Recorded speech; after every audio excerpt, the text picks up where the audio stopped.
It's Fully Threaded Radio, episode 216.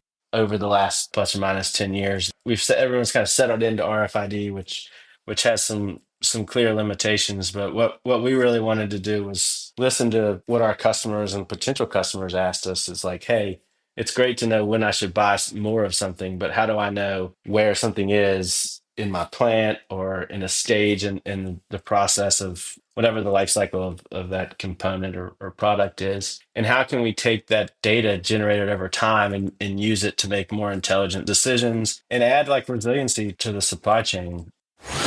And I don't know if that's perhaps wishful thinking. You know, we're on the other end of it as a specialty fastener manufacturer. We've seen a tremendous increase in the quote volumes for these types of products. And the other factor to consider here is SPS was the sole source for many of these fasteners. That presents an issue in trying to get these parts onto the aircraft.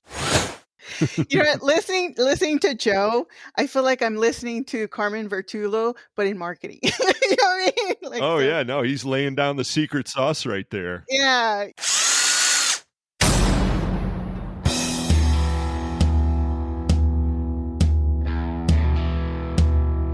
It's time for Fully Threaded Radio.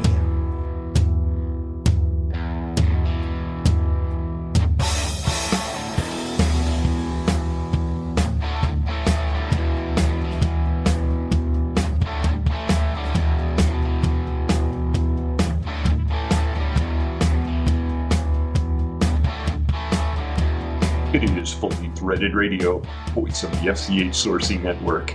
If you buy, sell, manufacture, import, deal with tariffs about importing industrial threaded fasteners, well, this is the podcast for you. Hey everybody, coming from semi-rural Northeast Ohio, it's Eric Dudas, and I'm joined as always by the hardest working man in the online fastener game, Brian Musker. Hey Brian. Hey, hi. Now, you get a bit of blowback from the fastest working thing. I'm not sure I totally qualify for that. There's many hardworking people in this industry. Well, in the online game, you're at the top. There may be others too, you're right. But hey, don't sell yourself short, buddy. How you been? I'm great, actually. Recovered fully from Nashville? Yes, actually, I'm still passing through some of my little to-do notes I wrote to myself, but most of them are done. Yeah, well, that's a fairly endless process. And hopefully, folks, you got to go back and listen to the lovely and talented Lynn Dempsey during her floor interviews. We released a special report recently covering Fastener Fair USA 25. That was a lot of fun. Mike McNulty will talk about that.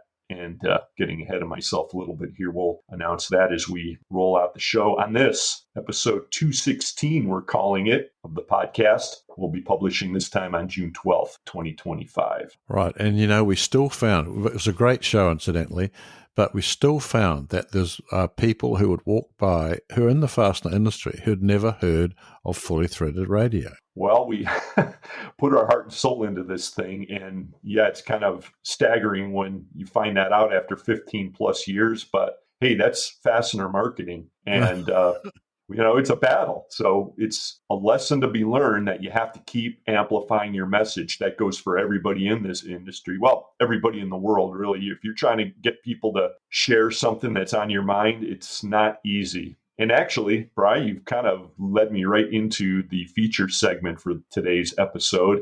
We're going to be joined by Joe Shoemaker of AFC and Rosa Hearn with Brighton Best International. They're going to be hosting a very special breakout session this year at the International Fastener Expo in Las Vegas. That's happening in September. Cool. This is an expanded seminar, actually, and it's a breakfast meeting all in one. They'll be talking about that during today's feature segment. And of course, we have a little fun while we're talking about that too. But thank you for doing that. Right. We'll look forward to that, actually, because Rosa's last one was pretty cool. Yes. And as mentioned, Mike McNulty will be touching on Fastener Fair USA, kind of the final wrap-up of that during the Fastener News Report. He'll also be joined by Würth Industry USA Managing Director Chapman Revercomb. If you saw the last FDI numbers, bit of a shocker, this time on the positive side. A lot of people were surprised, Bri. Chapman and Mike will wrap that up for us. Good. I'm really looking forward to listen to him explain how this can happen. It's a very insightful analysis. That's the Fastener News Report. Yeah. Warming that up for us today, Mike Topolewski with Perigee Manufacturing up there in Detroit jumps in. He gave me a very interesting analysis, his take on the SPS fire situation and all the fallout on that when we were in Nashville. I asked him to come back and kind of redux that for us, and he leads us into the news. And on the Fastener Training Minute today, industry guru Carmen Vertullo presents what he terms perhaps the most important fastener training minute ever. Okay. Can you take a guess what that covers, Brian? Hint, it's not hydrogen embrittlement. Really? No, I can't imagine what it could be possibly other than that. Yeah, I knew that would be your first guess, but anyway, you'll have to tune in. That's the Fastener Training Minute. It's going to be a fast episode, but it's a good one. Thanks so much for joining us, everybody. Well, I'll be really waiting for Carmen. Okay. It gives you yet another amazing reason to listen to Fully Threaded Radio. There are many. That's a big one. The title sponsors of Fully Threaded Radio are Star Stainless, right off the shelf. It's Star. Global Fasteners, quality the first time. Go Global. And Brighton Best International. Tested, tried, true, Brighton Best. Fully Threaded Radio is also sponsored by Buckeye Fasteners, BTM Manufacturing, Eurolink, Fastener Supply Service, Fastener Technology International, InSequel Software, J-Land Franco, MW Components, Solution Industries, Volt Industrial Plastics, and Würth Industry USA. Our email address is ftr@fullythreaded.com, and Brian and I are both out there on LinkedIn, so if you want to reach us, those are two good ways. We always appreciate your comments and feedback, so fire away. You know, Brian, out in Nashville this year, one of our neighbors was USA Fasteners. Yeah. And they're an MW Components company. Right. They snuck into the sponsor lineup without too much fanfare. But I was talking to Kara over there. She is a super dynamic outside salesperson over there. She's going to be hopping on the podcast next episode. I'm really looking forward to that, man. She's got a lot to say on so many topics. I don't know how we're going to whittle it all down, but we want to make sure to extend that special newer partner welcome to MW Components. Yeah, I was telling them that going back to some of the really, really early Las Vegas shows, MW Industries used to give out these little lapel pins that were flashing little USA flags with flashing lights on them that haven't been seen for like 10 years. And I still have 2 of them. Wow. Yeah, I forgot about that. You're right. Hey, do show giveaways actually make an impression? I guess in this case, answer is yes. Yeah, they did. A lot better than fridge magnets that don't stick on fridges. Oh, geez, that again? Right. Well, in other marketing news, I told you Rosa's going to be on with Joe Shoemaker for our feature today.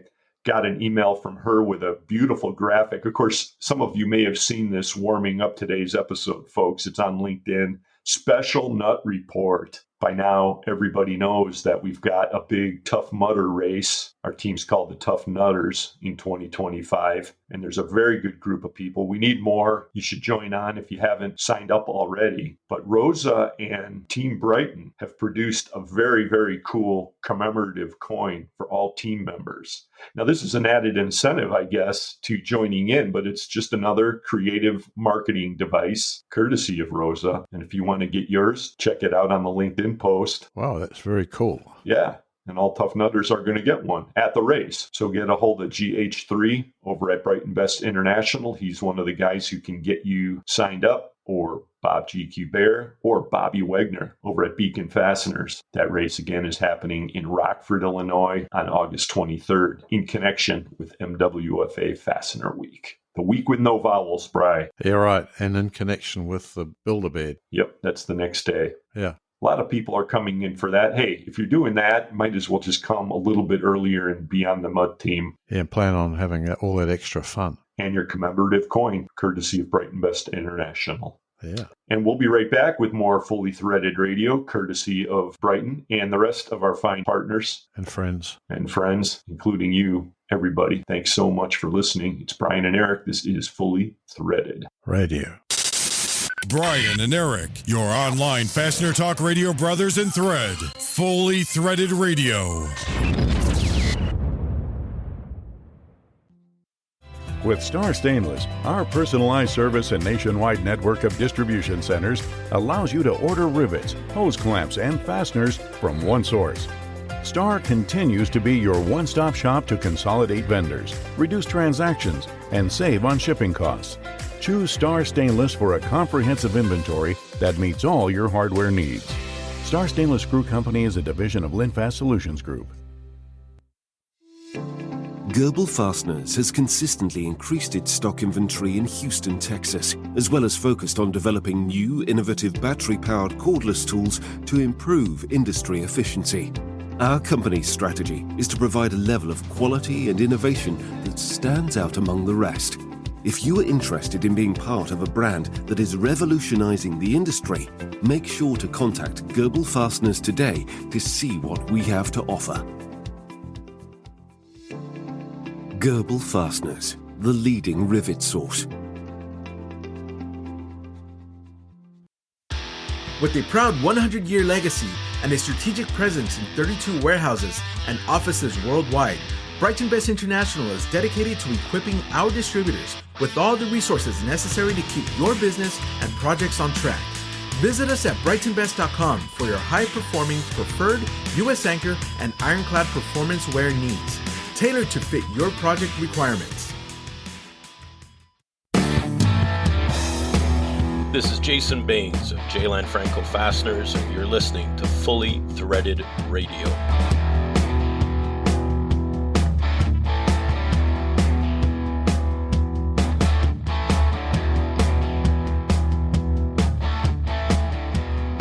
And it's the news segment.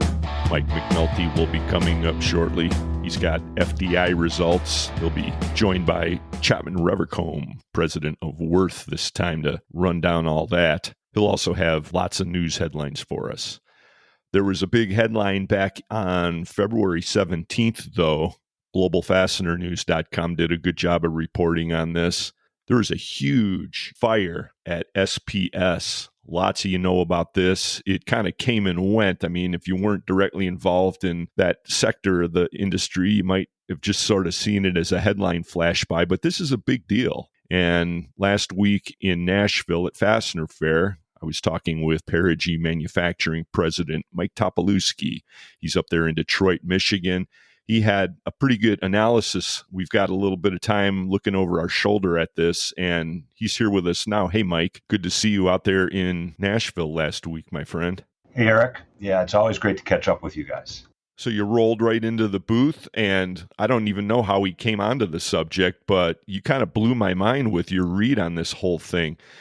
Why don't you give listeners sort of a refresher on what happened over there at SPS and what this represents for the industry? Because what you were telling me, I mean, it was quite a dramatic read.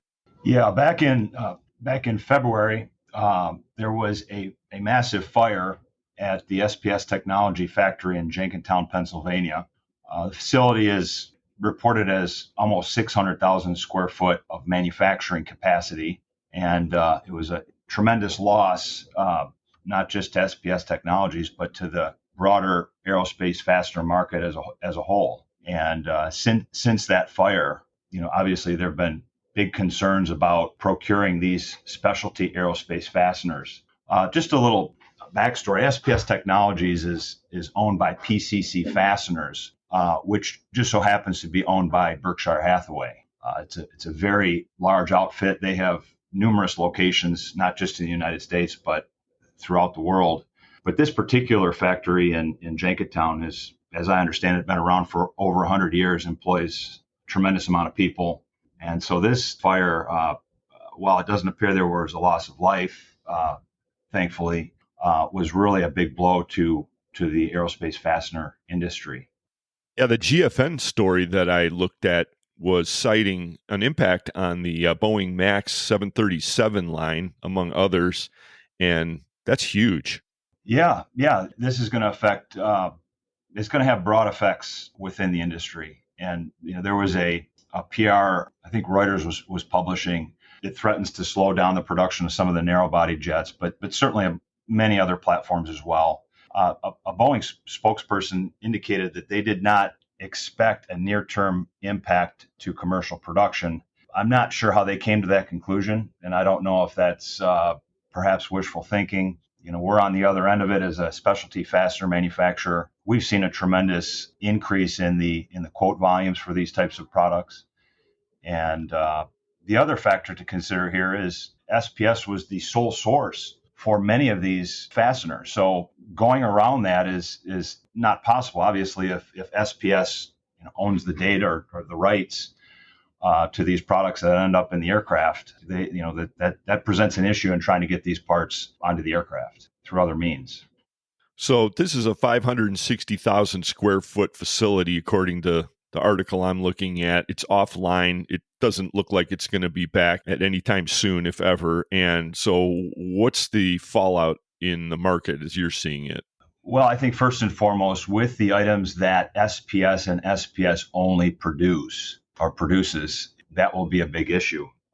I've heard it said that the most expensive part on an aircraft is the last part in the assembly. So certainly if you have a large air structure that's being held up by a specialty nut or bolt, that's not a good situation. And certainly that could be the case here. And so, other companies have capabilities to manufacture these products. But again, if they're not listed as an approved vendor or an approved source, which is very difficult to do, or if SPS retains the data to that, there's no way to proceed. So either the end users are going to have to find a way to address this. I'm sure they're working very closely with SPS right now. Now, truth be told, SPS has other manufacturing branches and capabilities, and I'm sure that they have been looking at how to procure these parts through other means. But we have seen a tremendous influx in the request for these types of specialty aerospace parts. So that's translating into requests for quote that you're receiving? Is that what you're telling us? Yeah, quotes and orders, in fact. These parts are critical to the supply base. And, it would be good to mention right now that we're just coming out of a pretty interesting time with the pandemic and the supply chain issues that we're all very well aware of. Within the aerospace industry, that was quite an issue, whether it be raw materials that were very difficult to acquire or some of the M&A activity that has taken place within the industry. This comes at a really bad time. The timing couldn't be worse, really, from our vantage point. But companies do stand to benefit to help pick up some of the slack here, and we certainly have seen that, not just in terms of quotes, but in orders as well. Okay, well, I think everyone can relate to what you're saying in that regard. But for Perigee Manufacturing up there in Detroit, what you were telling me, you guys it's fortuitous, right? Because you're in the midst of a build out, right? So you have expanding capacity while this is happening. Why don't you mention that? Because, hey, take the opportunity here. It's what we're all here for. We've been fortunate. We've manufactured aerospace fasteners for a long time, but we had a concerted effort to expand strategically more into the market about a decade ago as an AS 9100 registered and certified firm. We have the certifications and the manufacturing capability. We're a precision turn component manufacturer using multi-spindle automatic screw machines, CNC Swiss, CNC lathe, and CNC mill capabilities. So prior to the supply chain issues in the pandemic, we had been expanding into this market. And then right after COVID, and then with these issues within the supply chain, and then more recently with this situation with SPS, it has been very fortuitous for us with our position. So it's something that we were fortunate. I think the timing was right. Our capabilities were there. And so top management has had a commitment to expand within aerospace. So that is the fastest growing segment of our business. And we made an acquisition back right during the pandemic to increase our capability and capacity. But we've also expanded within our current operation. So I think we're well positioned to take on some of this work, and we're very happy about that. All right. Well, that's the fastener game. Well, thanks for that insight into the fallout of this SPS fire. I mean, this is a tragedy, but as always, business goes on and companies like Perigee Manufacturing fill the gaps where they can. Speaking of filling gaps, the Fastener News Report is sponsored by Würth Industrial Plastics. They're filling a lot of gaps these days. It was good to see Heidi out there in Nashville as well. And of course, Fully Threaded Radio title sponsors are Bright and Best International, Global Fasteners, and Star Stainless. Well, Mike, when you jump on the podcast from time to time, we haven't had you on for a while, but it seems like we're always all business, and you're a lot of fun to talk to, and we always have good stuff to kick around as well. But, I appreciate you coming on and just getting it done. Well, yeah, we take what we do seriously, but you got to have fun doing it, and it's always great that, the conventions, the trade shows. We really appreciate that. It's a professional group, but we also do have a good time. So had a real good time in Nashville, and it was great to see you and your crew there. So you got to mix it. You got to mix it up a little bit. Oh, yeah. And you know a little bit about that. We were trading some more stories before we turned on the mics, and you're skating around with a little titanium in your body. So I know you know how to do it. Yeah. Surgically repaired shoulder. I guess it just comes with the territory. Another way of saying that's you got fasteners in your blood. So you do. Well, thanks for being here, Mike. I got one more task for you, if you don't mind. I think you know what to do at this point. And now, with news about screws that you can use, here's Mike McNulty.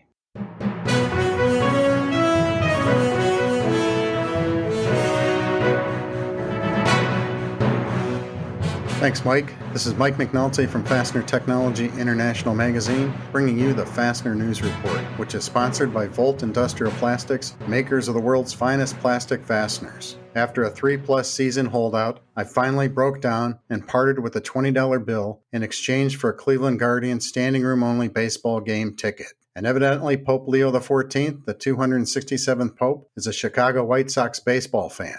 And Doge will not be ending the ongoing 21st century fiscal overspending bender. And a lot of people had a great time at Fastener Fair USA in Nashville, so I'm still focused on fasteners and ready to deliver today's Fastener News Report.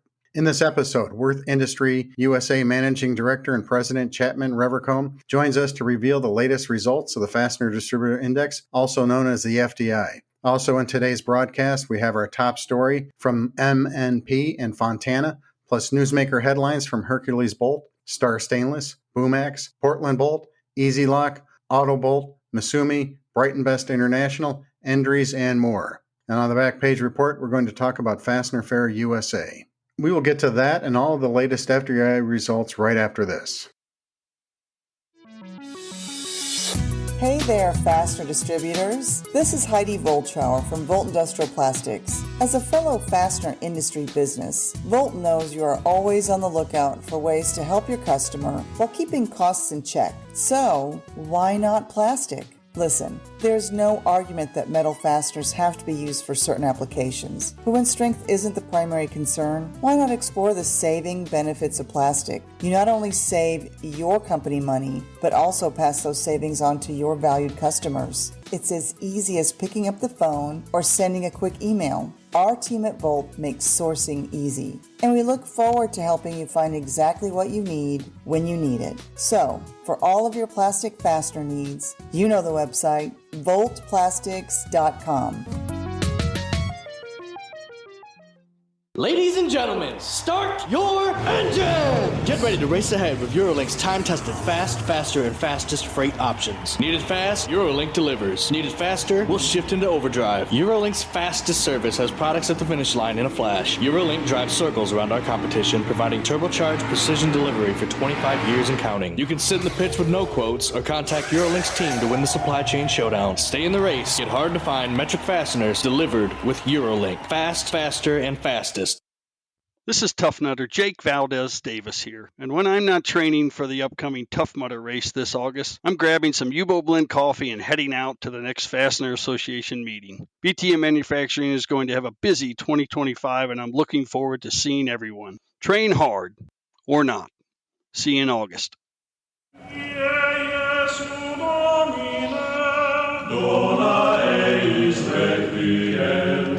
Mike McNulty. The seasonally adjusted Fastener Distributor Index for May 2025 rose to 50.4 after posting a mediocre 46.9 reading in April, seasonally adjusted. This was the third reading above 50 out of the last four. The forward-looking indicator, also known as the FLI, was 50.2, a nice increase over April's lackluster result of 47.0, breaking a streak of 4 straight months of being below 50. Fastener Distributor Index data is collected and analyzed by the FCH Sourcing Network and Baird. The FDI seeks to identify demand, pricing, and outlook trends within the American fastener distribution industry. To get some insight into these results, we're going to talk to Würth Industry USA Managing Director and President Chapman Revercomb. Hi, Chapman. Thanks for joining us on the Fastener News Report. Yeah, thanks for having me. It's good to have you. This is, let the listeners know, this is your first time talking about the FDI and the FLI. So what do you think about these positive results? Well, and I've been monitoring it for many years, so I'm glad to have the chance to give my .02 here on the topic for sure. So thank you for that. But looking at it, I mean, it's awesome to see the positive progress and a little bit of a bright spot. I think the name of the game right now seems to be uncertainty for everyone, and that brings about its certain challenges. But when you get into the details of it, to see the large positive development on the sales indicator, I think for me is the most exciting part, because I think most of the gain month over month came from that sales piece of it. Yeah, the sales jumped up to reading of 49.2 versus 40.9 last time. So that was a nice increase. Yeah, we all like sales. You got to sell something to make some money. So the other numbers that we had, sales went up, employment also went up, and supplier deliveries all improved. While inventory dropped and pricing was mixed. Any insights there? Well, I think the pricing is a very interesting one to me, to see that development, and that anyone has a crystal ball on what that might look like with the just the general kind of international trade environment that we're in right now, and the uncertainty that comes along with it. But overall, my read on the topic is everyone's still kind of waiting to see if we're at the bottom of this cycle, but it's seeing some positive development is always a good thing, because we're all ready to see a little more exciting market out there, I think.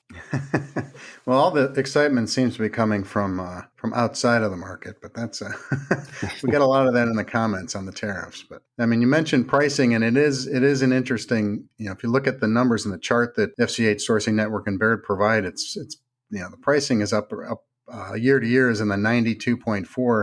And if you go back to October, September, it was down around 50 or 60. So it's really taken a leap forward on the year to year. And even the month to month was in the 50s, the beginning of the year. And now it's up around 80. So what are you guys doing to control prices? Well, if I had the answer to that, I don't know if I'd put it on the radio. But what we're really trying to deal do with pricing, yeah. Yeah, our main goal is that this is a lot of the pricing activity and the costing activity right now is driven by government activities. And we're not in a position to finance that for all of our customers, but we're also not oriented where we want to try to take advantage of it. So we really want to just be fair, keep it transparent, and work through it the best we can, so that if, when, and as things change, we're able to adjust quickly for our customers. And I think we saw that in the last week or two with a major change in the Section 232 piece that really directly affects us on the hardware side. So we're really just trying to be transparent, fair, and follow the laws of the land to the best of our abilities. Or 100% on following the laws, but being fair and transparent with our customers. Right, not put the hammer on anybody like the government seems to like to do. Well, and everyone's trying to do the best for their business and employees and customers. So it's important we all work together, and we expect that from our suppliers. We try to do that, extend that same courtesy to our customers. So. Yeah, that's a good approach, and I think everybody appreciates that. And you mentioned the 232. You're talking about the doubling of the tariffs. Yeah. Just when we had just finished, nailing down our next round of analysis for our customers, and right before those meetings, Before this airs, it might change again, so we don't know. That'd be a little disclaimer. So it's all about being fair and clear, and that way, if there's an adjustment, the math runs true, and we make it and move on. All right. So yeah, we mentioned that inventories went down, so that indicates that people are starting to burn through some of their inventory. Is that what you guys are seeing? We are to a certain extent, and I think too it all kind of falls back to that uncertainty level, and depends on whether people are in a position where they think they can invest in inventory for the future or not, or whether we're trying to stay lean and make sure we have enough to support customers when activity is a little bit slow, but not get so exposed on what could potentially be higher cost inventory if there's an additional trade policy change. So a lot of moving pieces, I think, right now in the inventory piece, and nobody wants to get stuck with tons of uncompetitively timed inventory. But on the same side, we've learned when we come out of slow periods like this, or out of 2020 or 2008, that it's really, really hard to make up ground on inventory. So we're trying to be as precise as possible on making sure that when we do go invest in inventory, it's for the right reasons and at the right cost, just to protect the business. And I'm certain that everyone's fighting that battle across the supply chain. Fine-tuned balancing act. Yeah, and it comes down to data and communication with the customers. If we're not having open communication with the customers, it becomes much harder to predict what that demand might look like and when. All right. Well, the last set of numbers we have is a little bit interesting to me, the 6-month outlook. And that kind of, I would describe it as smoothing out. We had 33% of the respondents expecting things to be better, 42 the same, and 24 thinking it's going to be worse. And that was compared to maybe a front-loaded numbers we had last month, which was 48, 15, and 36. So we've got a lot of people moving from the extremes into the middle. What do you think about that? I think it's probably a good spot to be. I'm kind of on the same to higher wavelength, just because I have a fair dose of optimism.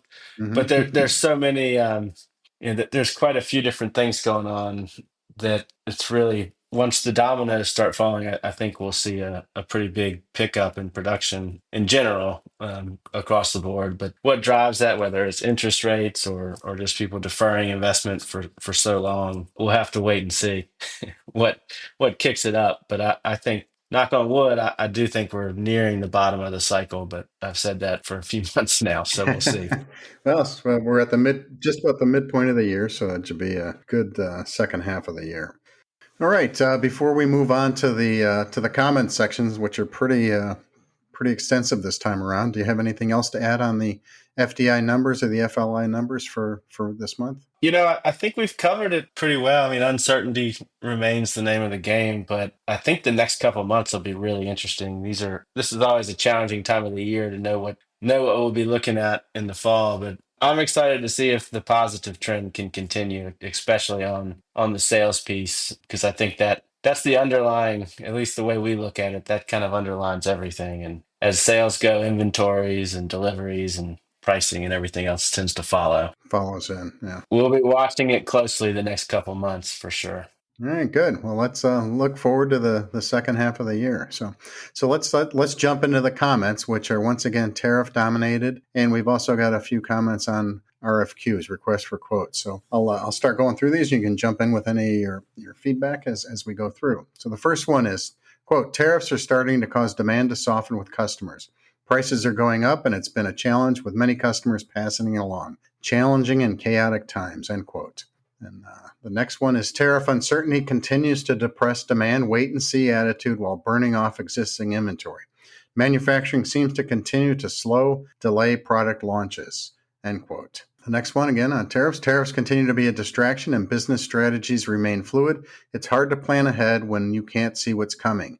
Meanwhile, business is steady, maybe a slight falling off, but expect the same level over the next 3 months. It's almost like all these comments kind of read our listen to the first discussion. But I think to weigh in on the very first one, I think about the customers being very difficult to work with on the pricing. And I think everyone's got to do their due diligence and do the pushback and make sure that as a supply chain, top to bottom, we're doing what we're supposed to do. But from my perspective, if you're transparent and fair with the customers on wherever you fall in the supply the value chain there. This is one instance where there really shouldn't be a whole lot of salesmanship required. It's kind of a cut and dry, that got to keep a little bit in your back pocket from what are my margins and hearing that stuff. But it should be a pretty open and transparent conversation. And from the worst side, that's what we expect from our supply base. And we know that's what our customers expect from us. So I think if people take the time and present it in the right way, I really don't think it should be a really challenging discussion this time around. Yeah, everybody should know what's going on. Yeah, there's no longer tariffs. What do you mean? What are you talking about? I never heard of that. Yeah, right. Yeah, exactly. But it adds stress to everyone to have to manage it. Sure. Absolutely. I feel bad for people having to deal with it on a daily basis. Like I say, the next comment was May was a challenging month for sales and new business, with many customers trying to understand their real cost due to the tariff confusion. End quote. Then we jump into the couple. We got two comments here in a row on RFQs. We're seeing a significant uptick in RFQ activity, suggesting elevated interest across the market. However, this hasn't translated into firm orders, indicating much of the activity may be exploratory or price testing in nature. Notably, there's been a marked increase in requests specifically for domestically manufactured products, but these often stall once pricing is provided, likely due to sticker shock compared to offshore alternatives, end quote. And the other RFQ one was way few RFQs this month, opposite of the other one, but we converted a higher percentage of them to make up for part of that loss. Still not a great month, end quote. What do you think about RFQs? It was very interesting to hear the two different experiences there from the different commenters, but I can for sure say we've seen a lot of that price checking or just validating the increases that people have received from their supply base and making sure that things are still competitive, which I think we're going to, that's going to keep coming. And it should be. I mean, it's a sanity check for everybody. Hey, should this be domestic now? Has something changed? All of that kind of stuff has to be done for sure. But we've also seen a lot of really quality RFQs that are, and I would almost say they're more, formal sourcing projects rather than RFQs. That it's good to see because a lot of times when you see pricing uncertainty or delivery uncertainty or something, the big OEM types sometimes retreat and don't look at pursuing big projects for new business or making substantial changes. So we seeing some continued activity on that side has been a positive thing for us. And when we look back at when we've had these kind of events over the last few years, sometimes it's a lot more quoting and price checking and activity than we've seen this time so far. I can say it's probably people are, I don't want to say getting used to chaos, but there's a little bit more familiarity with major changes and how to navigate it other than immediately sending a spreadsheet out to 3 other sources as soon as you get one price you don't like. It's like, okay, hey, show me why this happened. Right. And Let's then make sure this is real. Yeah, and how do we get back to a different price level if something changes? And that section 232 up or down is a perfect example. If that changes back to 25% next week, well, then we're going to have to make those adjustments together with our customers and suppliers. So I think people are getting at least more experienced with external factors. Yeah, not being surprised by the surprises. Yeah, not going to a different playbook of, hey, show me why this happened versus I'm going to shop you with everybody you know. It's like, okay, well, these apply to them too. Yep. It's across the board. Yeah. All right. We got 2 more comments. The next one is, quote, we are anticipating slower demand if the tariffs remain in effect at the current levels. As a result, we've seen a sudden price increase and the exchange rate of the dollar is now down 11%, which impacts price also. And then the last one is currently demand has been outpacing capacity, making it difficult to satisfy future customer needs. Year-on-year sales are up by 10%. Good action, end quote. So somebody's doing real well there. Yeah, you should congratulate them. Yeah, and then somebody's worried about the weakening of the dollar. It's a very dynamic time on any kind of pricing, from what I can see anyways. And it's not just the value of the dollar, the purchasing power, raw materials, quietly going through a pretty big change as well. So I think it's really a lot of different contributing factors to what's affecting that pricing level. And from a demand standpoint, I don't want to say we're anticipating further slowdowns in demand, but I think we can expect things to kind of eke along at this level for a little while as everybody gets used to what they're dealing with and what's going to happen next year. But for the durable goods sector, at least, it's been kind of a ho hum, 18 months at this point. So eventually people are gonna have to start buying some stuff, regardless of what the financing of it costs here before too long, I think. Get over the prices, I guess. The thing that got my attention on the comments before we wrap them up here is one person said manufacturers seem to continue to slow or delay product launches. So, I mean, that's never a good thing when you've got something good you want to release and you're holding back because of external activities. Well, and that's a hard one. It's, do you make counter-cyclical and do you play the game for today, or do you keep playing for next year and the year after and the year after? And that's always, I think, the balancing act, not just for production levels or new launches, whether it's investments or hiring or training. Unless you guys know of one, we don't know of any college where you can immediately go hire someone with a strong knowledge of hardware and industrial manufacturing and how we support it. So getting people trained and up to speed and delivering the service the customers want takes some time, and same thing as capital investments or anything else. So it's really hard to know when to put your foot on the gas and when to wait for the right time. I think we're in that phase right now. All right. Well, before we move on from the FDLI and the FLI and comments on that, and give you a chance to tell the listeners about Würth Industry USA, anything else you want to mention on the numbers and things from today? I think we've covered it pretty well. I'm happy to see a little bit of that little green shoot of back above the 50 mark on both sides. I think is really good, and a couple more months and maybe we'll get to build some good momentum. Yes, good news heading into the summer. Time goes so fast now. It's already fall to me, even though we haven't started summer yet. but if we can take some positive momentum into the fall and into next year, that would be good for everyone. Good. So what can you tell the listeners? What's going on new interesting at Würth Industry USA? And I don't think we've got any world-breaking new news, but a lot of continued positive changes. We've taken, kind of to what we've been talking about earlier, when we're a little bit slow, at least our customers have slowed down a little bit and things seem to be at a sustainable operations level. We've really been focused on the business model and where do we want to invest for the next 5 and 10 plus years in the U.S. market. And I think that for me is the most exciting for, being part of the Würth Group based in Germany, but being here in the U.S. is how excited the group is about the U.S. market and committed. And I think the investments we've made in facilities and continuing to work towards being a real national sales organization and purchasing organization is all coming together in a really good time. And our goal is to be positioned when things do pick up to be able to really capitalize on that and, keep expanding market share, but also just do a better job for our customer base in general. So whether it's new systems, buildings, looking at automation and facilities, training, we're really trying to focus on the things we can control right now outside of, what that sales and revenue level is.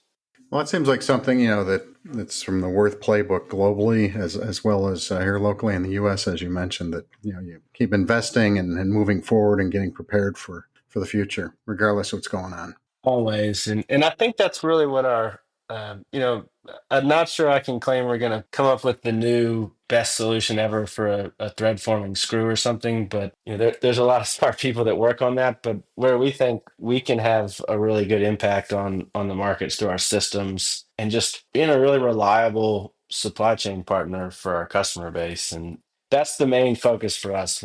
Technology, systems, and when we say systems, we're talking about Kanban solutions, asset intelligence, demand planning, all of the really challenging stuff that used to be able to do it really well manually and just trying really hard, and that just is getting harder and harder as things get more complex. So we've been really focused on building out systems that will help us grow in the future. And I know you mentioned it when we were prepping for this call, but sitting through like the asset intelligence kind of demo we did down at Fastener Fair is a big piece of it as well. Yeah, it was good. I attended that session. It was called Nowhere Smarter, the Future of Asset Intelligence, and it was put on by Austin Roberts from Würth Industry USA, and he teamed up with Joseph Martin from .ai, and it was pretty interesting stuff. So combining, technology, systems, and asset intelligence. Anything you want to say about that? Yeah, I mean, it is exciting, and at first I think we're just just starting to really scratch the surface of it. I mean, we haven't seen a ton of innovation in inventory management solutions over the last, I don't know, plus or minus 10 years. Everyone's kind of settled into RFID, which has some clear limitations. But what we really wanted to do was listen to what our customers and potential customers asked us. Is like, hey, it's great to know when I should buy more of something, but how do I know where something is in my plant or in a stage in the process of whatever the life cycle of that component or product is? And how can we take that data generated over time and use it to make more intelligent decisions and add like resiliency to the supply chain is a big piece. I mean, when we talk about our supply chain, we really manage two supply chains, or at least on the kind of classical OEM supply business, where we have our supply chain that we manage with our suppliers. Then we have the supply chain we manage at our customers through the VMI programs, and finding a tool to be able to give them, the customers, the visibility that they want, but also be able to capture that data and use it to transition that to our supply chain with our supply base is really cool. And I hope that all of our work and integrations and investments in this area are going to really pay off here in the not too distant future for us as a sales organization. But I think it will also kind of it has the potential to move supply chain management for OEMs in a new direction that I think will make things a lot smarter and leaner and just less chaotic. If people know where the important things are and can plan accordingly, that sure does make it easier for people in a plant to spend their energy on things that add value rather than running around looking for a key component. Well, you mentioned people and you mentioned technology, and that was one of the things that caught my attention in the presentation. They talked about the transformation into Industry 5.0, which was integrating the two, people and technology, rather than just everything relying completely on technology. So I think that's a small but important distinction.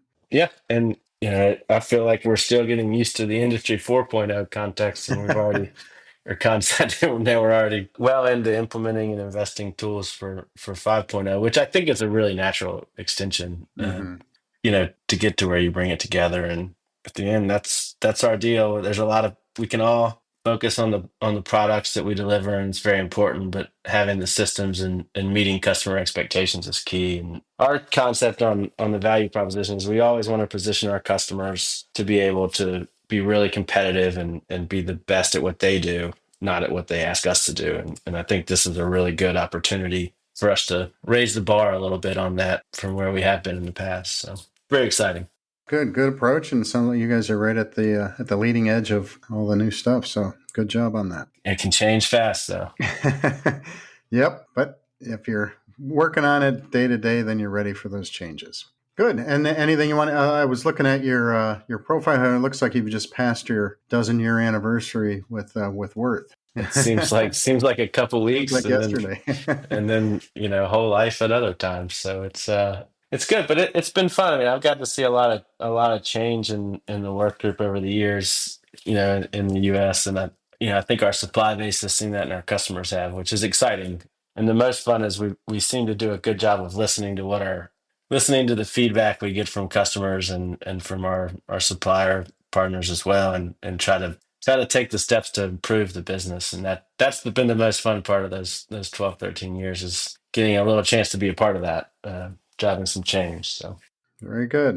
All right. Last thing I'll know is just an anecdote. I know that you guys at the sessions you were handing out notebooks, and in this day and age of high tech, and I'm mentioning it a little later in the report, I still did see people using the notebooks and using the old fashioned taking notes in the sessions. Look, there's no right answer for that. I'll be honest. I don't think I carry a notebook around. I'm more of a OneNote in my iPhone guy, but there's a lot of different styles out there, and I don't think the notebooks are a good example of that, actually. I mean, there's tons of different approaches that can work for things, and thinking you have one solution for all of it might leave some people behind. So I'm glad the notebooks were a big hit. Picked up and being used. So thanks for handing those out. Oh yeah, notebooks have their place. Like right now, I'm taking notes on this call on the back of a PowerPoint that someone printed out for me, and I couldn't bring myself to throw half good paper away. So recycling the back of it. Exactly. Yeah, that's a good practice too. Exactly. All right, good. Well, thanks for coming on and sharing your insights with the listeners on the FDI, the FLI industry in general, and Würth Industry USA. Anything else you want to close up with? No, just again from my side, thanks for having me, and thank you guys for doing this. It's hard to find a good indicator for what the fastener market's going to do. So we're lucky to have this one, and be fun to watch it over the next few months and see how things develop. All right, look forward to doing that. Thanks for coming on, and look forward to having you on again. Me too. Thank you, guys. That was Würth Industry USA Managing Director and President Chapman Revercomb. The FDI number for May 2025 was 50.4 versus 46.9 in April. Visit FDIsurvey.com to participate in the process and get a detailed PDF copy of Baird's monthly analysis. Now for today's top story. MNP Corporation, based in Utica, Michigan, was acquired by Fontana Gruppo, a family-owned fastener business headquartered in Italy. Described as a key milestone in Fontana's global expansion strategy, MNP says the acquisition unites two of North America's largest and most respected family-owned fastener manufacturers, creating a new and unprecedented opportunity for employees, customers, and suppliers. Earlier this year, Fontana acquired Right-Tight Fasteners, a major player in the Indian market, further strengthening the group's global presence. Fontana has nearly 20 brands of fastener companies, including Camcar, Acumet, and Ring Screw. MNP tells us, quote, for over 55 years, MNP has been proudly owned by the Berman family, and as we move forward as part of Fontana, we remain committed to the same core values of excellence, innovation, and customer focus that have defined us for decades. While this is an exciting new chapter, our drive for growth and success will continue, only now with expanded resources, a broader reach, and even greater potential for all involved. We look forward to this next phase and are eager to continue our legacy of delivering top quality products and services to our customers while exploring new opportunities on a larger scale, end quote. Founded in 1952 in Italy, Fontana is a global leader in high-quality fasteners.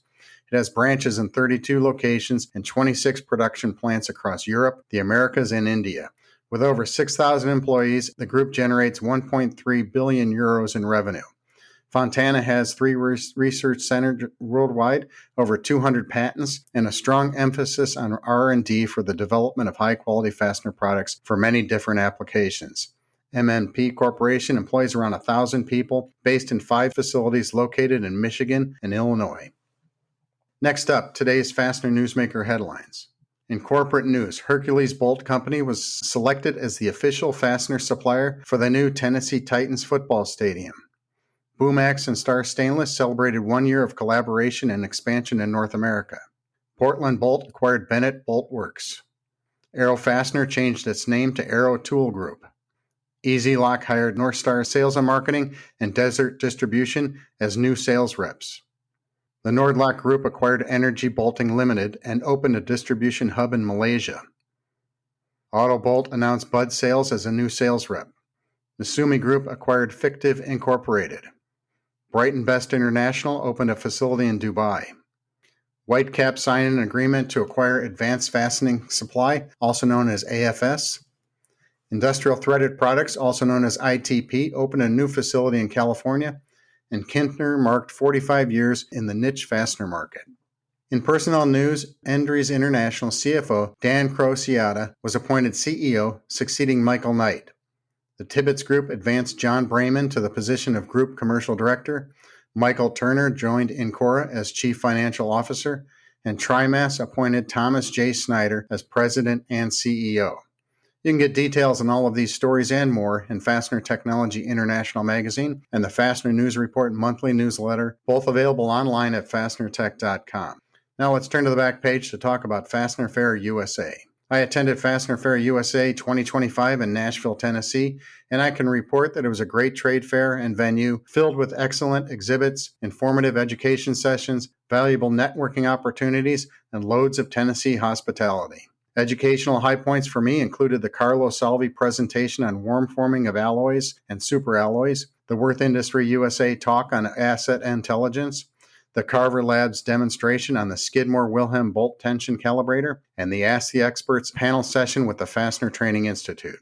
I also enjoyed the Fastener Industry Coalition Award Ceremony, which honored Craig Penland of Eurolink Fastener Supply Service with the first ever Fastener Industry Coalition Social Media Impact Award. The show was filled with excellent exhibits. It was also co-located with an aluminum processing exhibition that featured heavy manufacturing technology and substantial booths. Some of my general exhibit observations included more colorful exhibits, appealing video displays, an increase in digital sourcing solutions, powerful testing equipment, and fewer fastener-making equipment suppliers, which was offset by the presence of many new faces, companies, and countries. On the unique and local front, the Wednesday night party at Honky Tonk Central in the heart of the Nashville entertainment area was a big hit and a lot of fun for hundreds of industry professionals. Eurolink Fastener Supply Service also sponsored a NASCAR simulator on the show floor that many people enjoyed. Personally, I enjoyed watching a group of 3 young fastener professionals from McMaster-Carr, not just using their smartphones and laptops, but filling individual notebooks with handwritten notes, observations, charts, and diagrams. Also noteworthy was watching the folks from Brighton Best International tackle the team-building job of taking down their massive exhibit at the end of the show. Finally, I can recommend Hap and Harry's Tennessee Lager Beer and Hattie B's Hot Chicken Sandwiches. This is Mike McNulty of Fastener Technology International Magazine, bringing you the Fastener News Report. Please send your news, pictures, comments, corrections, or complaints to me at mcnulty@fastenertech.com.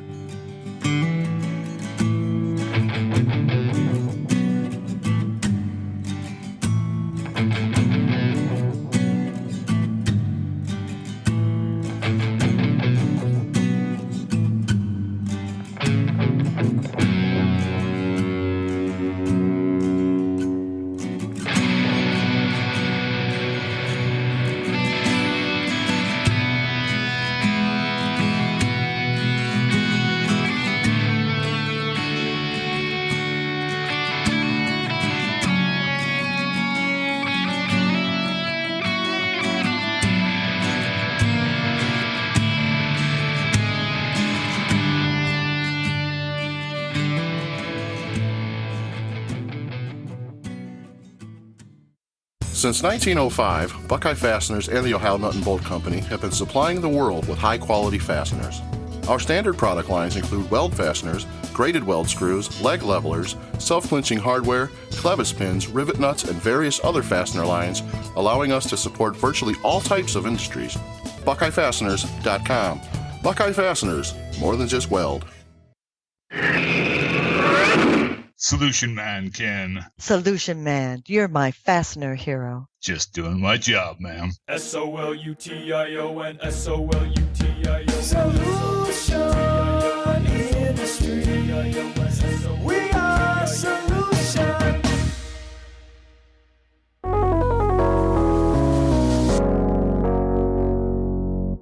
Hello, everyone. This is Carmen Vertullo with your Fastener Training Minute, coming to you from the Fastener Training Institute and Carver Labs in beautiful El Cajon, California. Today's topic, like usual, spawns from an email from one of our clients. Even though this is a topic we have addressed before on several levels, we're going to take it to a new level.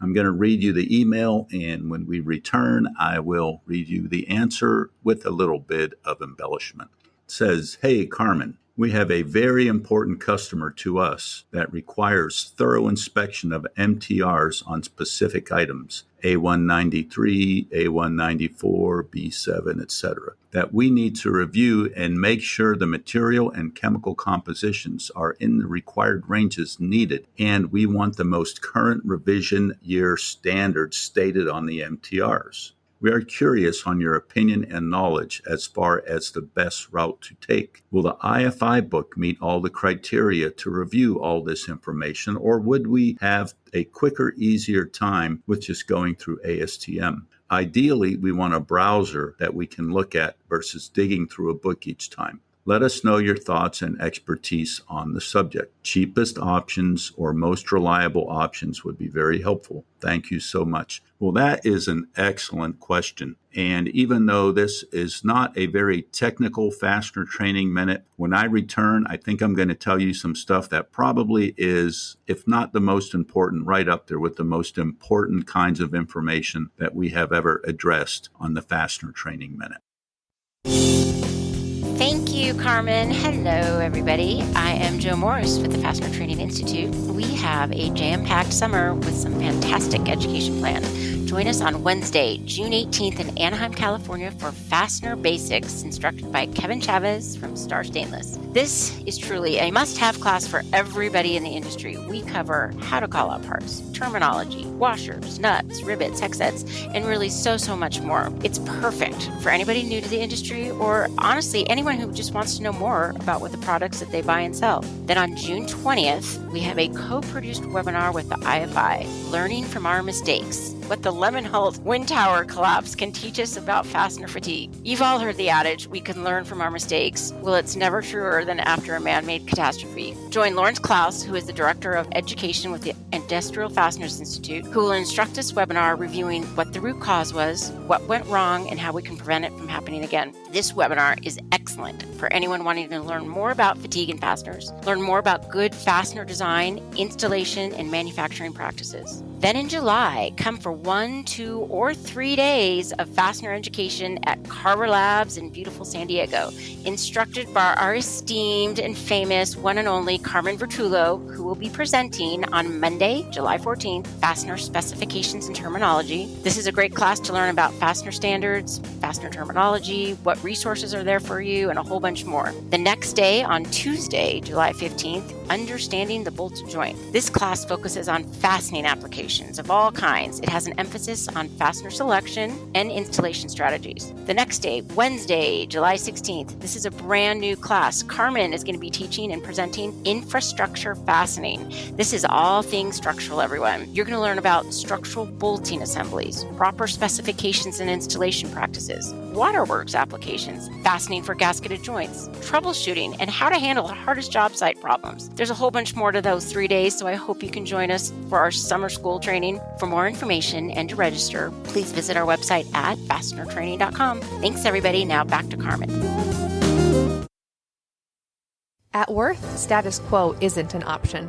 Würth is a global supply chain solutions provider of fasteners, MRO, and safety products, along with value-added services like kitting and assembly, 3D printing, and engineering assistance. Find out what Würth can do for you at WürthIndustry.com.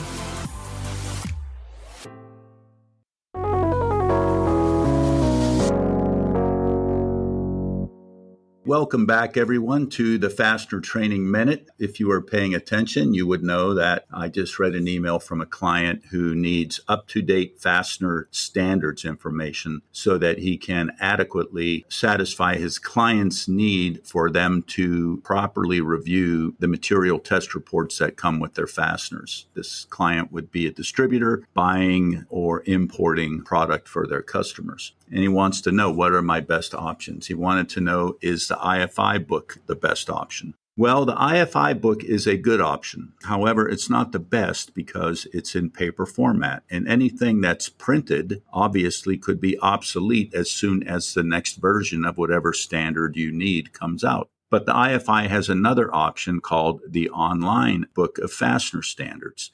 And that is always up to date. As soon as the fasteners standard changes, they put it in there. And also the standards that are in the IFI online book are the actual standards as published by the Consensus Standards Organization. So they're 100% complete. They're not reformatted as if they would be in the IFI book. And it's a very good value. I don't know exactly what it costs. It is a subscription service, of course, so you got to pay for it yearly. And if you want more information on that, go to IndFast, that's INDFAST.org,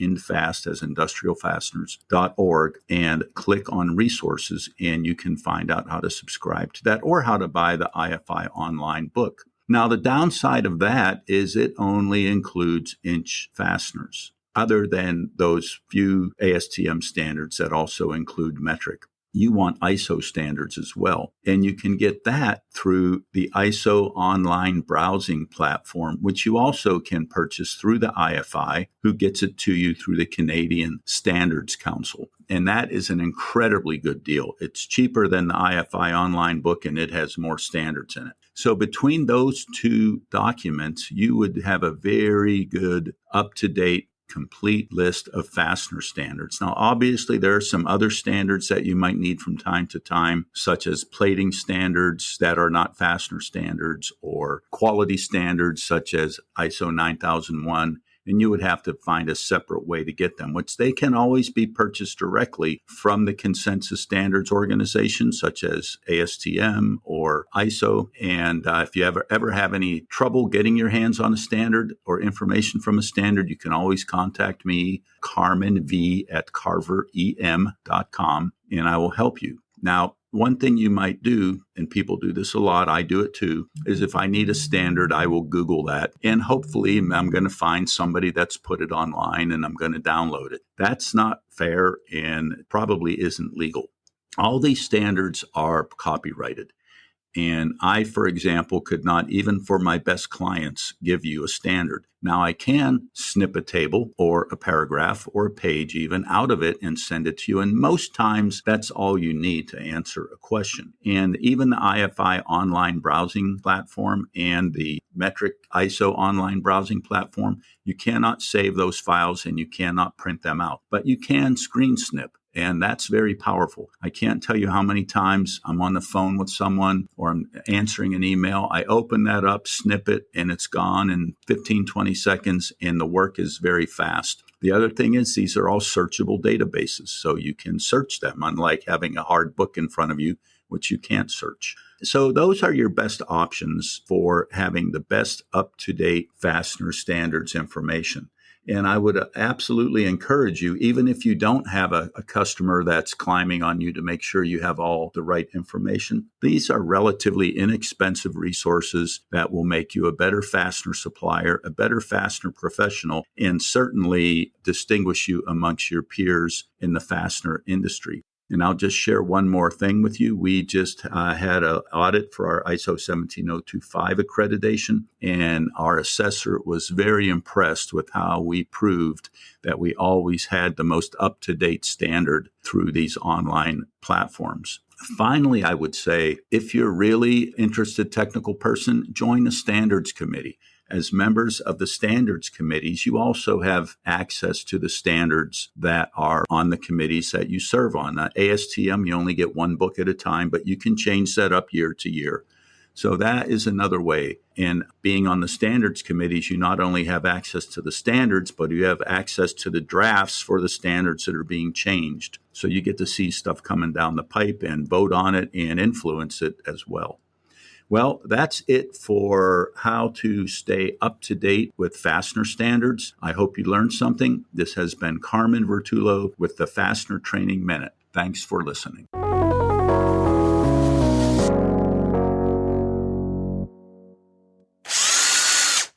And we're back.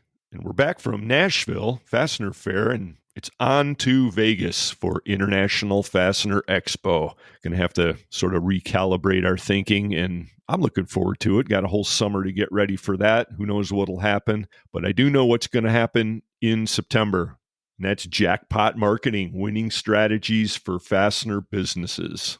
It's a topic that all fastener distributors should be looking towards. Lots going on in that department. Last year, you might recall, Rosa Hearn led up a presentation. It was a breakout session, actually. She packed the room, and there's a redux of that. I think it's going to be new and improved. She's got a partner for this as well. That's Joe Shoemaker with AFC, Rosa with BBI, of course. They're both with me now. Hey, Rosa. Hey, Joe. Hey, pleasure to be here, Eric. Hi, Eric. How are you? Hi, Joe, too. Hey, Rosa. I'm sure you guys are already collaborating, and you're both pros in the area of marketing for sure. So I'm really looking forward to this.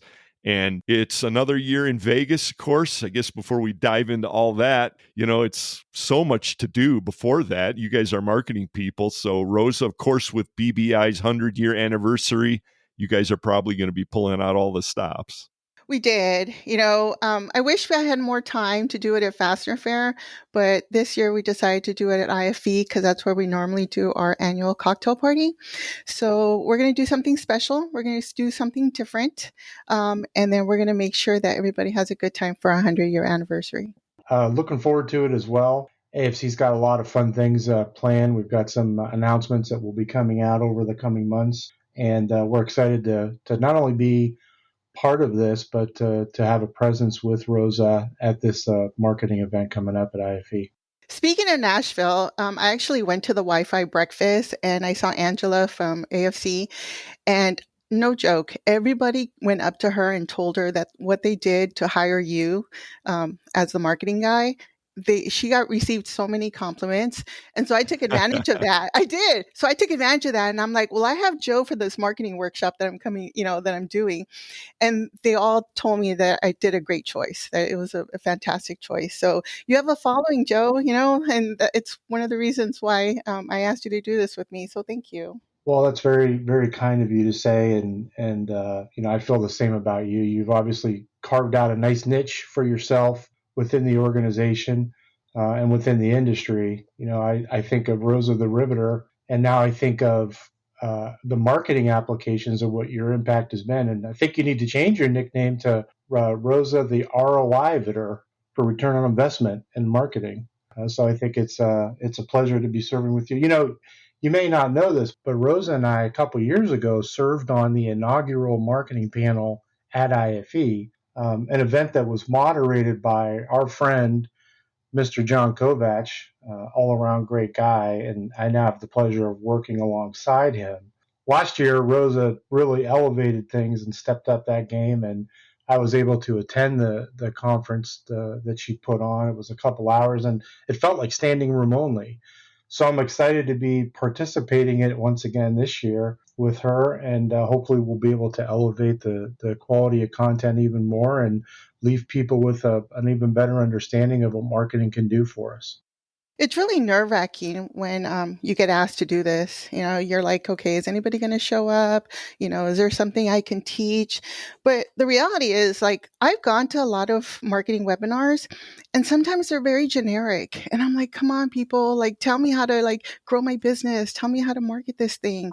And because people don't really know my business, I just thought it was right to tell people look, this is the fastener industry. This is what we do. This is the way we're doing things, and it's one of the reasons why I decided to do this.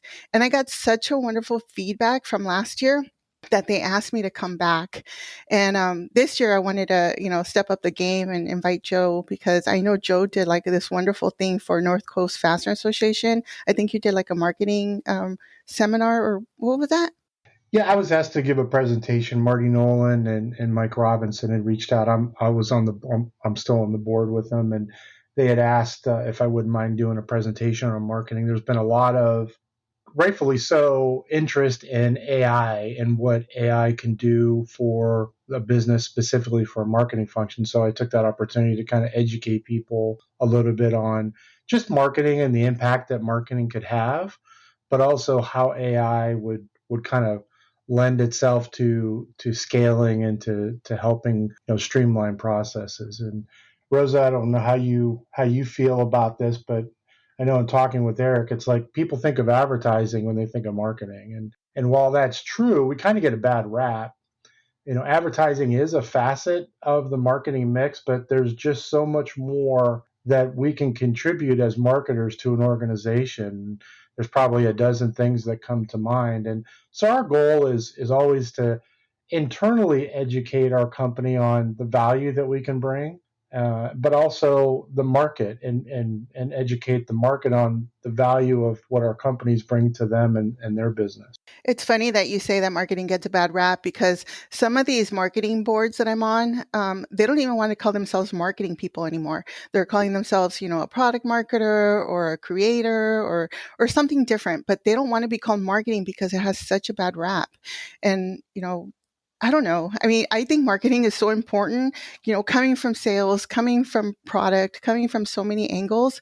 I think marketing is such a crucial leg of the business that it's still dawns on me, why aren't people putting more focus on this? Why aren't people putting money into this? Why aren't people putting, more people in this? And I think that's one of the reasons why I'm trying to do the marketing workshop, because I want to express that. I got so much good feedback last year about wow, I didn't realize, this is how people thought, or this is what we can do with it. Eric, you went to my workshop. What did you think?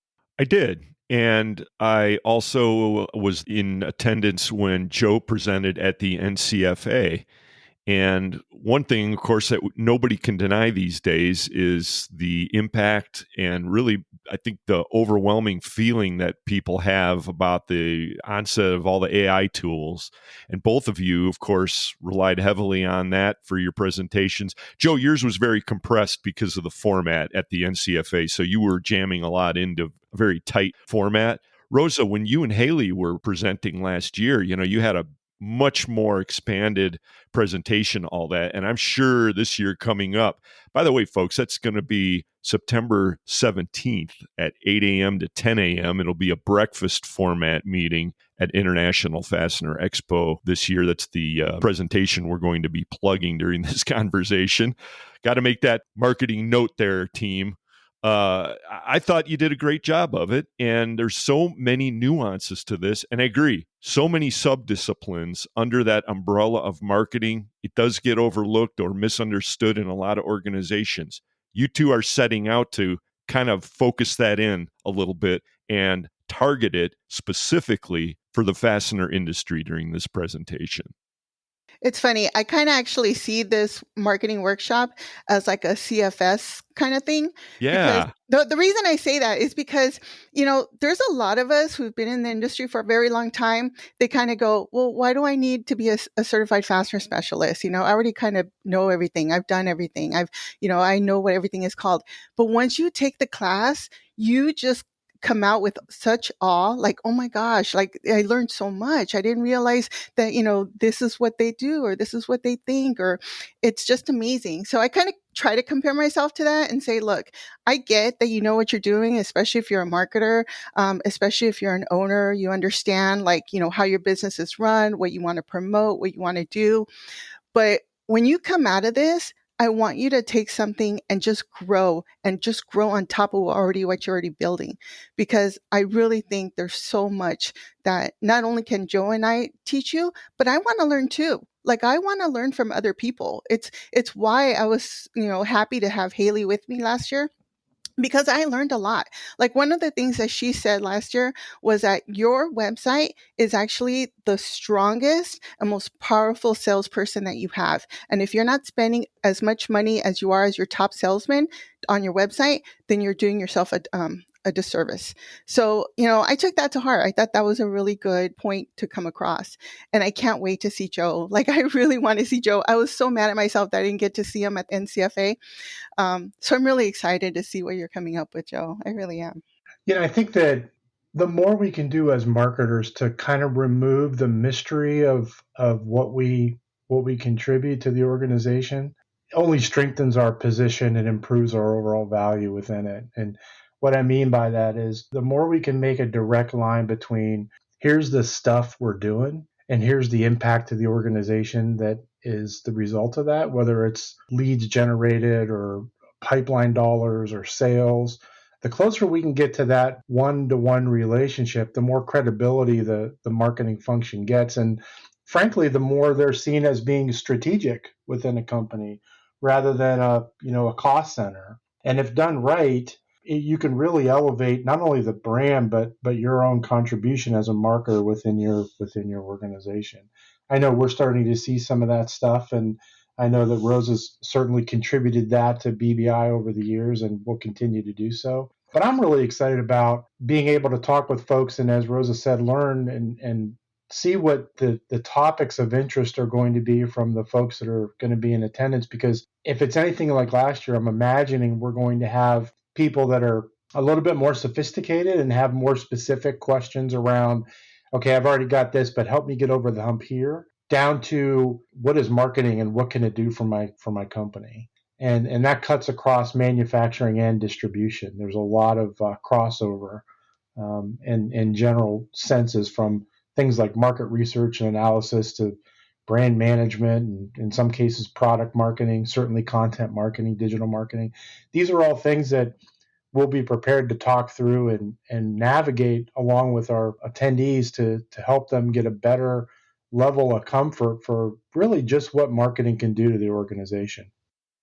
So last year we focused on beginners and advanced. If you were a beginner that you didn't know, you're starting your marketing department or you're a salesperson going into marketing, it was literally a beginner's class at the first hour, and the second hour it was more geared towards advanced.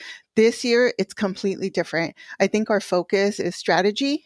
I think that's, considering we have Joe with us on the lineup, I think strategy and how like these advanced people come is the way to go.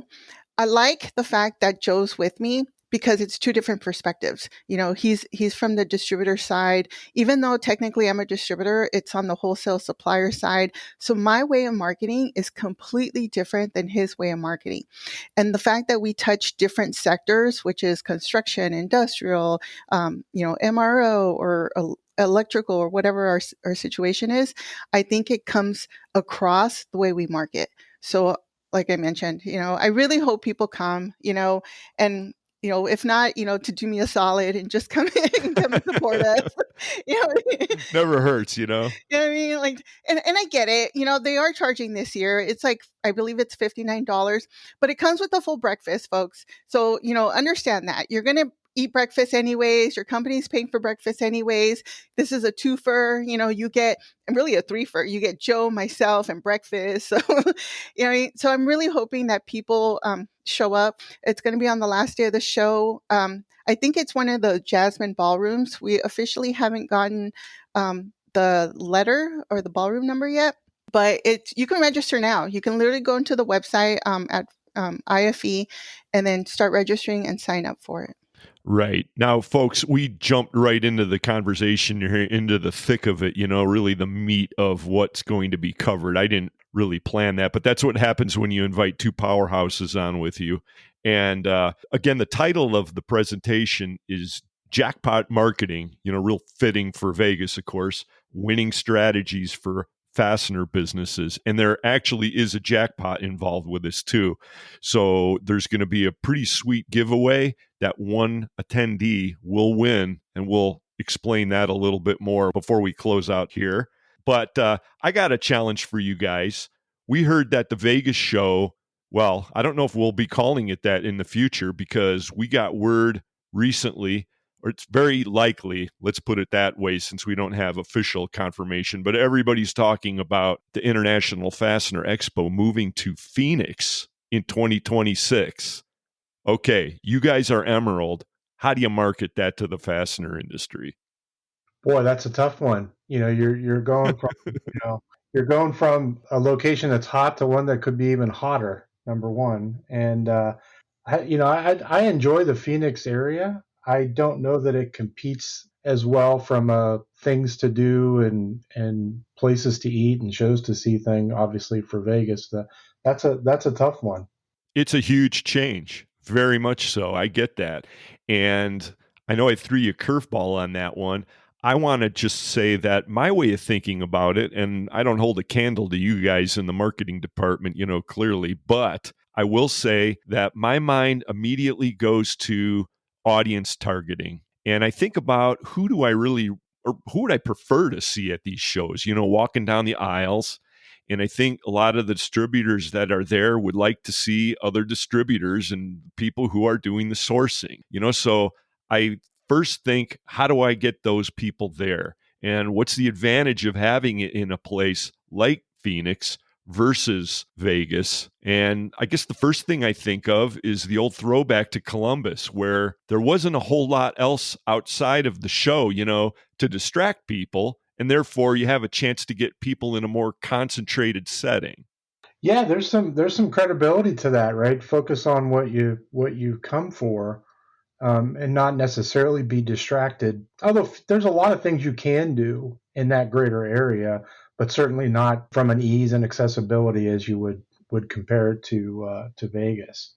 I wonder what's driving that. Has there been any chatter that you've come across to kind of offer some subtext as to what may be driving that decision? Well, I think that there's no secret there among a lot of people, what we call Vegas fatigue. It's been a long time, Joe, that we've been going there. Yeah, that's true. It's one of these things where there's no right answer. And I will add, I don't know how many fully threaded listeners will remember this, but it wasn't too many months ago, I actually came out. It was actually, I think, after last year's show, and this question was again cycling around, and I came out and officially put my money down on the side of they should stay in Vegas. And I gave all my reasons why, and I'm not a big fan of Vegas either, folks, but I mean, I just came to the conclusion, I think that's probably what's best. And of course, they did the opposite, but I don't think there is a right answer here. We'll see what happens. Well, I mean, I would say that when you go through situations like this where there's a market change in venue, there's a freshness or a novelty that could come along with being somewhere new. There may be, I'm sure, a perceived cost effectiveness for folks thinking it's going to be less expensive to travel and stay there versus Vegas. And, just sometimes offering a different atmosphere is appealing, and it invigorates people that maybe, to your point, it's been long in the tooth out in Vegas. So let's try something different. Let's take a fresh look at the show, and maybe we'll send more people because it's more affordable, et cetera. So I was very fortunate to go to Fastener Fair Stuttgart, and the trade shows over there are very different. I mean, we're talking 3 days of pure business from 9 a.m. to 6 p.m., 3 full days, by the way, with no parties and just meetings. We're talking 30-minute meetings with your suppliers, with your customers, and it's 100% business. And then here, it's a little different. Like, by the first day, we're kind of done and, we all want to go home now. I appreciate the fact that it's in Phoenix. Because it's in Phoenix, as a supplier, we spend a lot of money to put up a booth, to bring people, to try to advertise, what's going on and what's next and new products. And to have people come in, stay for a little bit, and then go gamble or go see a show, it's kind of heartbreaking, because you are spending all this time in your booth trying to meet people and trying to network and trying to get to know people. And the fact that it's in Phoenix, I feel like that's going to give us a little bit more face time with our customers. Now, I get it as a customer. One might think like, okay, how boring, like there's nothing to do. But we should think of positive stuff. Like I'm pretty sure IFE or even Fastener Fair, they come up with stuff to do. And I think to give them a chance, this is a great opportunity. Well, my idea in adding this to the conversation wasn't to divert into that age-old, quandary or debate about how the shows should lay out or where they should be held or anything like that. I was just thinking, how do we develop a strategy for a big issue in the industry? And that location idea is certainly one. I don't think there's really a right answer. So my approach to that would be fresh, starting fresh or starting new. Yeah, interesting. If you were to look at that as a classic kind of marketing practice, you'd start out with your strategy. You'd start out with identifying what an ideal customer profile looked like for that show. That would largely drive things like location, activities, timing, audience, outreach, etc. I'm sure they've thought through most of that IDP work and arrived at, well, if we make this change, it's going to be a positive impact over one that would be perceived as negative, or else they probably wouldn't have made it. 100%. So let's move on to our audience selection. How are you looking at the audience selection for shows like this? And then how do you use modern tools to assemble those lists? Fortunately for us now, there's a whole host of tools that help us get that process really off the ground very quickly. You can look back, and this is part of what the research component is from a marketing standpoint, and identify what you feel are your best customers. If you could wave a magic wand and have everybody that looks like this customer be on your roster, you'd be okay. And then you start to dissect that slightly and find out what characteristics they possess that make them unique and make them a good fit for your organization. Once you have that, I'll call it ideal customer profile developed, there's tools online that will allow you to go out and find lookalike folks that look, sound, and feel very similar to the ones that you've said we want more of. And then there's an additional suite of tools, whether it's like an Info USA or Zoom Info, et cetera, that will allow you to drill down and find contacts specifically within those organizations by title, job function, and even provide you contact data details, email, phone, etc. So pretty quickly, you could know what good looks like. You could identify matching or similar cohorts within your industry that seem to check the boxes of being compatible. And then you could even go down and drill down and find out the roles and the contact data within those organizations to be able to begin your outreach campaign. That gets you to square one. What you want to look at from there would be more of how do you create and craft messaging that would resonate with that audience that you've identified. And the challenge, of course, is we largely deal with commoditized product. There's not really a lot that's sexy in the things that we sell, but they're extremely critical. And just imagine a production line being down because they don't have a supply of fasteners that they need to be able to build their product. It's a low-cost item, way down low on the bill of materials, but it's critical to have available when you need it. And of course, that assumes quality, et cetera, and there are no issues with that. But after you've crafted that messaging, it helps you kind of stand out and create a differentiation for yourself. And then you begin to contribute those people into your pipeline funnel. The idea is to have someone raise their hand, identify an area that they have interest in, and then you continue to serve content to them, nurturing them along that process to where there's a level of trust that's built. And then they ask for a quote, they show interest in, buying something. And then you engage your sales group. It becomes a marketing qualified lead, turns into a sales qualified lead. Hopefully it turns into a customer and then a raving customer. And then that customer is out there actively promoting your brand as much as you are because they've had a positive experience. So the cycle is pretty predictable. The actions, the tactics, the strategy that underlies all of that is really where the fun part is. And Rosa and myself and a number of folks that are in the same boat within our industry from a marketing standpoint are all faced with that challenge of how do we come up with a strategy that's a winning one for us and that helps our brand get noticed in that sea of sameness that's out into the marketplace today. Ooh, the sea of sameness. How profound. Listening to Joe, I feel like I'm listening to Carmen Vertullo, but in marketing. You know what I mean? Yeah, no, he's laying down the secret sauce right there. Yeah, I'm more because I'm going through that now. I'm sure Joe is too, with the marketing workshop. Like, you don't know who's going to come. You really don't. We got manufacturers, distributors, wholesalers, possibly maybe an end user. Like, we don't know who's showing up. And even if they do show up, like a company, you don't know what you're going to get. Are you going to get a salesperson? Are you going to get an engineer? Are you going to get an owner? Are you getting the marketing person? And if it's the marketing person, is it the marketing director or just, a marketing coordinator? And so it's like, how do you gear your presentation towards that? How do you pick what you're going to do? And so that's what we go through. When he was talking about that, he was talking about personas. Like, find your persona, find the person that you're going to talk to, and that's who you cater to, because that's literally going to be 80% of your base. So in my case, I'm literally going to talk to like my customer base, the distributor, preferably the marketing or the ownership. So that's kind of like two personas right there that I'm catering to. And that's how I'm going to structure my presentation to those two people. And I'm hoping, someone from media or somebody from, a manufacturer can take that and try to apply it for their own situation. But you have to pinpoint who really is your audience, because that is what's going to make your presentation shine. Right.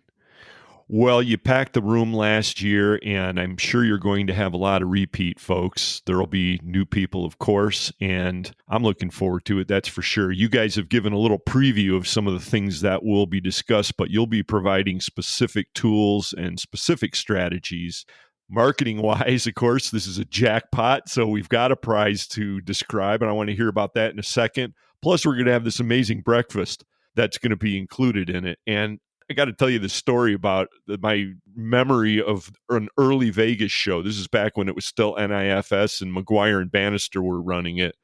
I remember they used to try on the second day to have these keynote speeches, and they, I think, since abandoned the idea because they realized that, let's face it, the fastener people were not showing up at 7 a.m. But their way to attract everybody was they had the largest pile of long johns on this long table that I've ever seen. I mean, there must have been like 2,000 donuts there and like 9 people in the audience this one year. And I think they all had pretty red eyes too, if I remember correctly. It wasn't the biggest marketing success that year.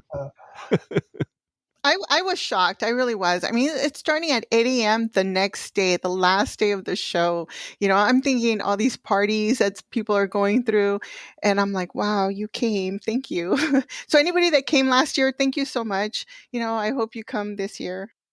I mean, where can you get a better deal? $59 to feed your belly and your marketing mind? I mean, that's a 2-for-1. It's the best deal in Vegas. So what is the lucky jackpot winner going to receive? What's the big takeaway for this one, Rosa? So I'm going to do a Brighton Best box, you know, full of goodies, as well as $100 gift card to commemorate our 100-year anniversary. So you're going to come up with, you better bring an extra suitcase, you know, for the extra stuff. All right. Once again, the presentation is happening on September 17th at International Fastener Expo. That's the morning of the second day of the show, 8 a.m. to 10 a.m. Be there. A lot of us will be. And I believe registration is already open on the website, right? We should announce that. It's fastenershows.com. That's the Emerald International Fastener Expo website. Is that true, Rosa? Yes, that's true. Excellente. Hey, by the way, Joe, you'd mentioned John Kovach earlier in the conversation. Little example of some BBI marketing in action. Well, BBI and Fully Threaded joint effort. We did the Ironclad Gloves fall giveaway several months ago, and Kovach was one of the winners of that. He submitted, I can't even remember what the photo was, but it was some awesome outdoor photo. He won himself a pair of camo Ironclads. That was awesome. You know, it's good that he's a winner. He's a winner in my eyes, regardless. He and I have had some good banter. I know you're an outdoorsman as well as he is, and he was showing me some stuff about one of his recent deer hunting adventures. And not being a deer hunter, he was educating me on a morning sit versus an evening sit, etc. So I thought I would impress another friend who is a avid deer hunter with my vocabulary that I just picked up, and he politely told me just to stick with playing poker.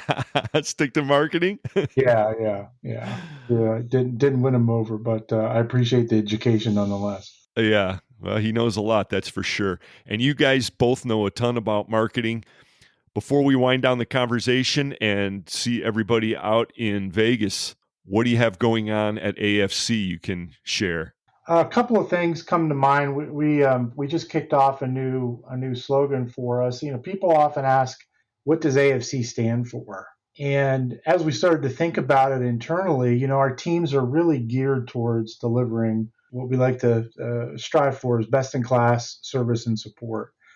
We realize that we're one of many people that can be chosen to partner with our customers. So we really want to make sure that when people think of AFC, they think of always the first choice. And we live that, our teams live that every day, and the level of service and commitment that we bring to our customers and support their business growth. And then secondarily, we've got something fun happening. I'm also on the board with John on North Coast Fasteners, and they have an upcoming Corkscrew Cheers to Fasteners event. It's a wine tasting. It was a big hit over the last couple of years at Sharon James Cellars. This year, twist would be not only is there going to be wine, but there'll be bourbon. So for those of you that enjoy a good bourbon or certainly a glass of wine, you can register. The registration is open, and you can find the links on the North Coast Fastener Association's LinkedIn page. So looking forward to seeing everybody there. I think Vince DeMora has something to do with that winery, doesn't he? There's a connection, yeah, and I can't remember if it's his in-laws or family member, but he's definitely connected there, and it's a wonderful venue. It's a wonderful time. Everybody, of course, if there's one thing this industry does well, It's collaborate and share stories over an adult beverage. So we're looking forward to seeing folks out there and continuing that tradition. Yeah, it's been known to happen. All right, keep up the good work over there at North Coast. Rosa, you've got so much going on. I mean, where do you start? Give us just a thumbnail, please. Okay, I'm going to try, but okay, so not only are we expanding our metric fasteners and stainless fasteners, we are bringing in so much more containers on both metric and stainless. It's crazy. We've also partnered up with some fabulous suppliers out there, and we're bringing in aluminum plastics. We're bringing plastic fasteners, key stock pins, snap rings, domestic, a lot of domestic, including domestic sockets and hex head cap screws. Also, Brighton added a location. I don't know if you saw it on social media, but it's BBI Dubai, which is exciting for us. We've grown 165,000 square foot in Edmonton, Canada, and we added Canada's social media.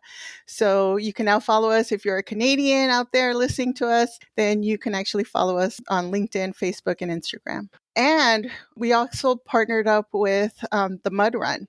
So the famous Mud Run that is happening in August, we partnered up with them to do a very special prize. So I'm hoping down the line you guys get to hear about that. Very cool. Hey, by the way, going back to your slogan, Joe, when you said that, what does AFC stand for? I always thought it stood for A Fastener Company.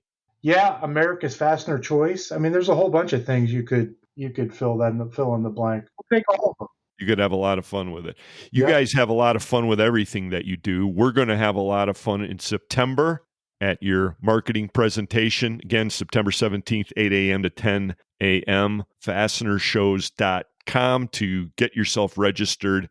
Breakfast is included, plus the chance to win a fabulous prize courtesy of BBI. I'd be shocked if that pot didn't get sweetened also. Hint, Joe. And thanks so much for being here, guys. Thank you. It's been a pleasure. Always good talking to you. And Rosa, look forward to talking with you and presenting when we are together in September. Thank you, Joe. I really appreciate you doing this with me. And thank you, Eric, for helping us promote this. Thank you. Joe Shoemaker, AFC, Rosa Hearn, BBI. It's fully threaded. We'll be right back to wind this one down, folks. Hello, this is Tim O'Keefe with GL Hewitt. You're listening to the world's leading source of information on the fastener industry, the Fully Threaded Radio Podcast.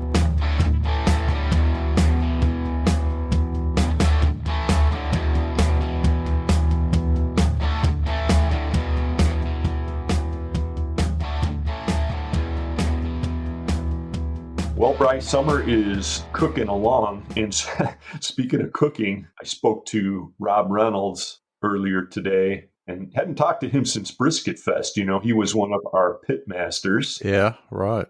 He produced another mouth-watering brisket this year. And as it turns out, he's going to be doing, along with a few buddies, they've got an event coming up, and he's doing like 6 briskets and 4 pork shoulders. Really? Yeah, they've got like a whole slew of cookers, and they're going to get their tribe together, you know, and do it up right. Wow. You have to have a lot of people to eat 6 sides of brisket. I don't think there's any danger of it going to waste, Bri. Don't worry. Just like in our case. That's right. So good for you, Rob. Sequel Software, a big supporter of the NFBBQA, that being the National Fastener Barbecue Association, folks. So you just dreamed that one up. Oh, that's been a long time coming, and it's growing, Bri. Keep your eyes open for official merch, you know, NFBBQA, folks.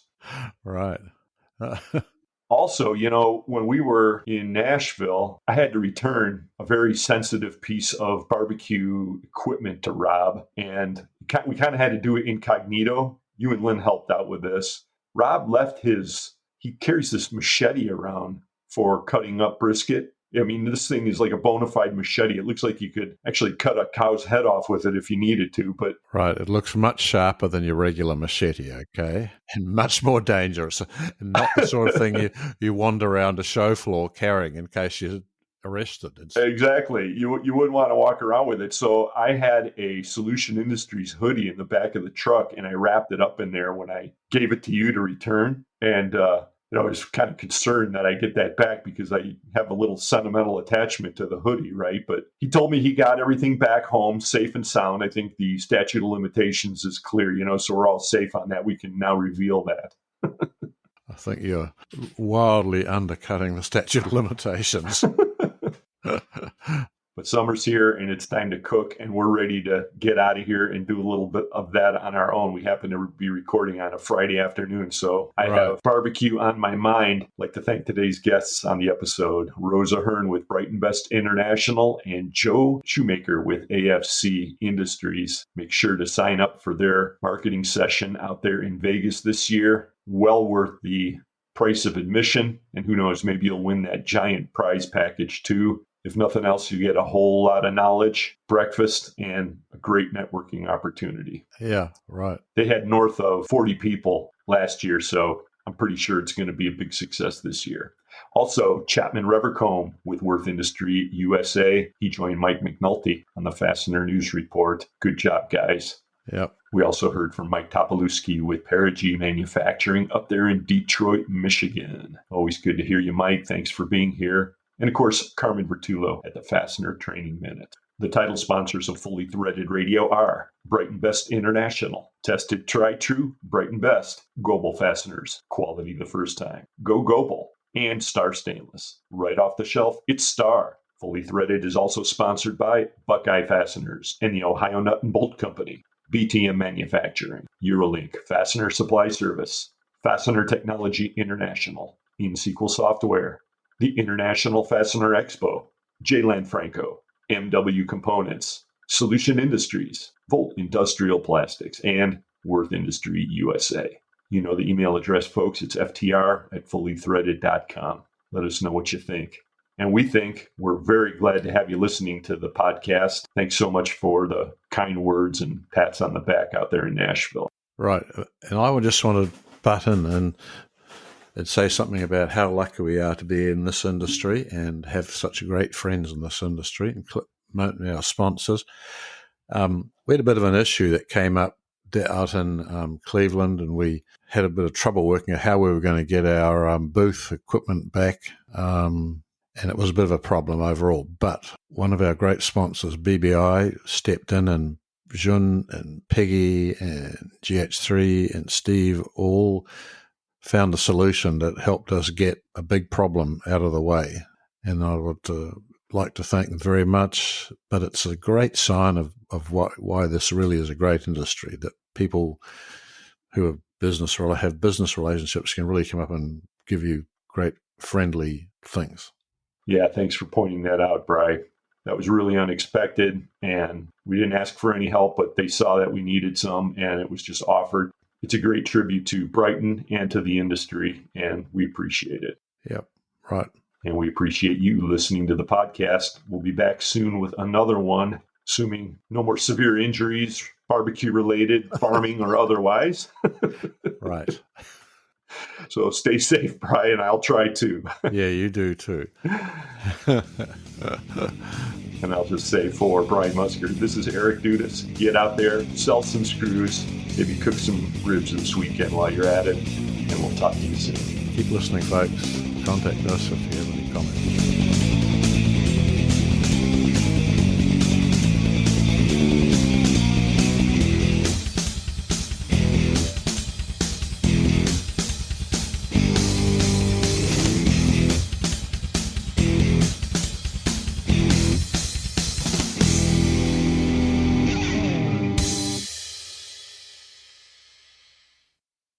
Fully Threaded Radio is a production of Fastener's Clearinghouse. Music provided by Audionautics.